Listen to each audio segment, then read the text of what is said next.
आशावादी बनो, उत्साह से भरा हो मन, कुंठाओं का बोझ कभी ढोना नहीं चाहिए। जिंदगी में कुछ कर जाने की तमन्ना रखो, आलस की नींद कभी सोना नहीं चाहिए।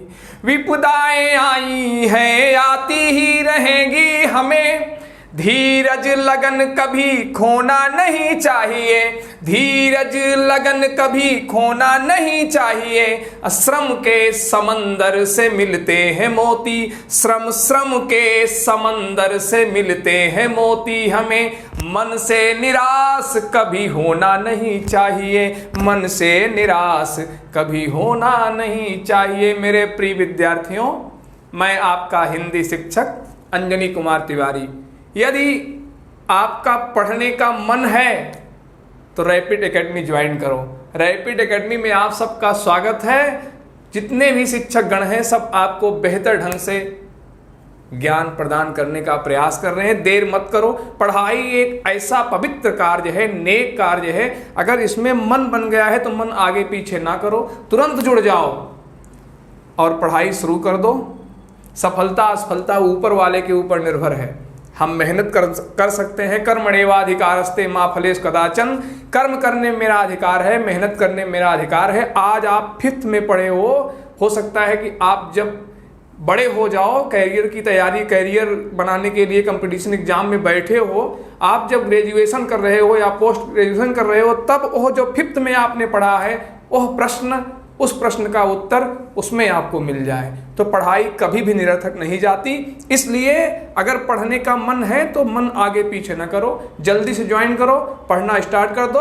आज मैं इस क्लास में आपको पढ़ाऊंगा समास। बिल्कुल समझ में आएगा, कोई दिक्कत नहीं होगी। कोई डाउट होगा तो आप सर से पास मैसेज करो, सर डाउट क्लियर करने के लिए आप सबकी क्लास चलवाएंगे। डाउट सब क्लियर होगा, कहीं कोई दिक्कत नहीं आएगी। समास है क्या? समास का शाब्दिक अर्थ है संक्षेप। बड़ा शब्द है, उसको संक्षेप में कर दो, समास हो जाएगा। समास देखो, जैसे राजा का पुत्र है, आप बोल रहे हो राजा का पुत्र है, अब इसको बोल दो राजपुत्र है, वाक्य छोटा हो गया। तो यही संक्षेप में जो हो गया, छोटा हो गया, यही संक्षिप्तीकरण या संक्षेप में करना, ये क्या कहलाता है? समास कहलाता है। राजपुत्र है, कम शब्दों में आपने बोल दिया। उसी को बोलो राजा का पुत्र है, वाक्य बड़ा हो गया। इस तरह से समास क्या है? इस प्रकार दो या दो से अधिक पदों के मिलने की क्रिया को समास कहते हैं। दो या दो से अधिक पद, ये देखो 2 पद हैं, एक है पूर्व पद राजा और दूसरा है उत्तर पद पुत्र, और बीच में विभक्त चिन्ह है का। विभक्त चिन्ह हो या कोई प्रत्यय हो या बीच में और कोई शब्दांश हो, उसको हटा करके दोनों शब्दों को मिला देना, दोनों पदों को मिला देना। यही मिलने की, जो मिलाने की क्रिया है, इसी को क्या कहते हैं? समास कहते हैं। मिलने मिलाने की जो क्रिया है, मिलने की क्रिया है या मिलाने की क्रिया है, उसे क्या कहते हैं? समास कहते हैं। राजा का पुत्र, राजा का पुत्र, इसको मैंने मिला के एक पद में किया राजपुत्र। तो जो मिलने की क्रिया है क्या कहलाती है? समास कहलाती है। समझ गए समास क्या है? संक्षेप में करना, 2 या 2 से अधिक पदों को आपस में मिलने की क्रिया क्या कहलाती है? समास।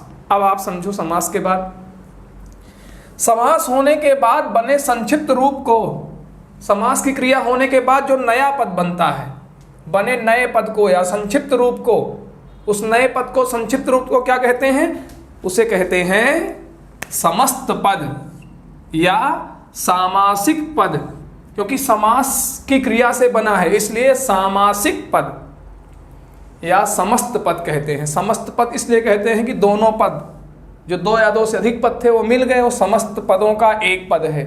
और सामासिक पद इसलिए कहते हैं क्योंकि ये समास की क्रिया से बना हुआ है, इसलिए इसे सामासिक पद कहते हैं।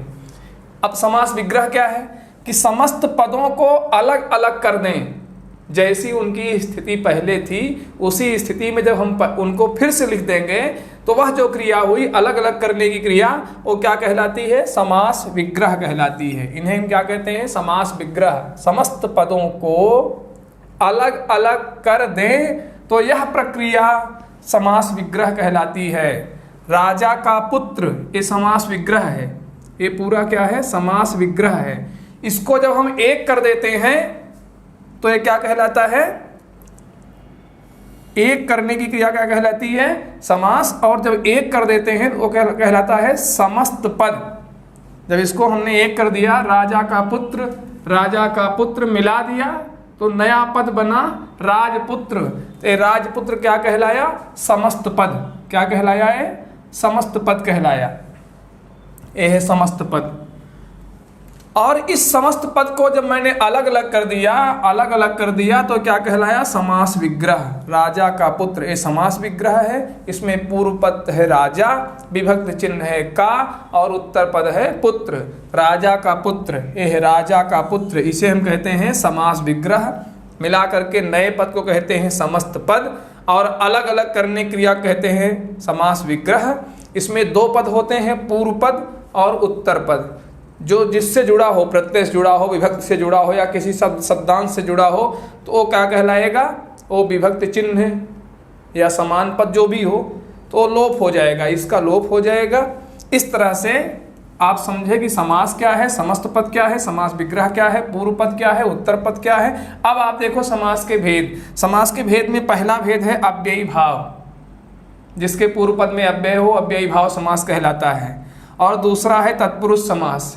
तत्पुरुष समास में दूसरा पद प्रधान होता है, इसमें तत्पुरुष समास है, राजपुत्र में पुत्र प्रधान है। तीसरा है कर्मधारय समास, विशेषण विशेष से होता है, इसमें एक पद विशेषण होता है, दूसरा विशेष से होता है। द्विग समास संख्यावाची होता है। द्वंद्व समास दोनों पद की प्रधानता होती है। बहुव्रीहि समास किसी तीसरे पद की प्रधानता होती है। इसमें पूर्व पद प्रधान होता है, इसमें दूसरा पद प्रधान होता है, इसमें एक विशेषण होता है, दूसरा विशेष होता है, इसमें संख्यावाची होता है, इसमें दोनों पद प्रधान होते हैं, और इसमें कोई तीसरा पद प्रधान होता है। अब एक आप उदाहरण के माध्यम से एक एक देखो। जैसे है निर्जन, जन का अभाव, लोगों का अभाव, ये अव्ययी भाव समास है। तत्पुरुष राजा का पुत्र, पुत्र की प्रधानता है, तत्पुरुष समास है। कर्मधारय में पीतांबर, पीला है अंबर, पीला विशेषण है, कर्मधारय समास है। द्विग में चौराहा, चार राहों का समूह, द्विग समास है। द्वंद्व में माता और पिता, माता पिता, द्वंद्व समास है, दोनों पद प्रधान है। और बहुव्रीहि में दशानन, 10 है आनंद जिसके वह अर्थात रावण, यह बहुव्रीहि समास का उदाहरण है। अब अगली क्लास में मैं एक एक समास को अच्छे ढंग से आपको पढ़ाने का प्रयास करूंगा। और एक आग्रह है आप सबसे कि आप जल्दी से जल्दी रैपिड एकेडमी से जुड़ जाइए और लोगों को जोड़िए। अगर आप पढ़े रहोगे, मेहनत किए रहोगे, तो आपका ये ज्ञान कभी निरर्थक नहीं जाएगा।